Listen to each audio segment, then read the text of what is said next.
Hi guys, welcome back to my YouTube channel. This is now CG's TV. So today I'm gonna walk you through on how to fix a blurry photo using an Android app called Remini.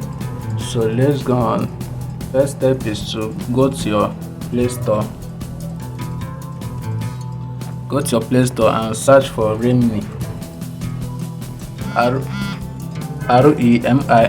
So this is the Android app, and just download the app and launch it. So let's go to the app, and this is the app.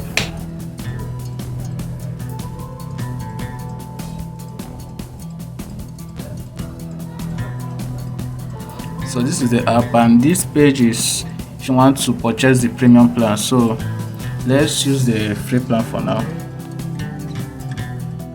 and this is your gallery. So let's choose one picture. So I have a blurry picture here, so let's go on.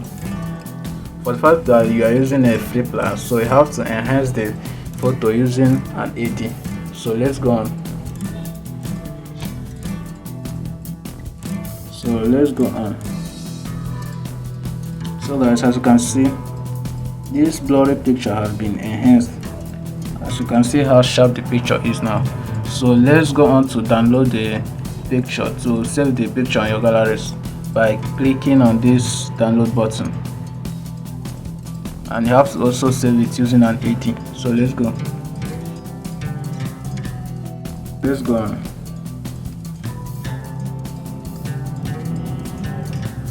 Saved in gallery. So as you can see, I've saved the photo on my gallery. So let's check out for it. This is my main gallery, and let's go to Remini. So as you can see, this is now the picture, and as you can see how bright and sharp it is. So this is how to fix a blurry picture using Remini. Thanks for watching the video. Please like, subscribe and share.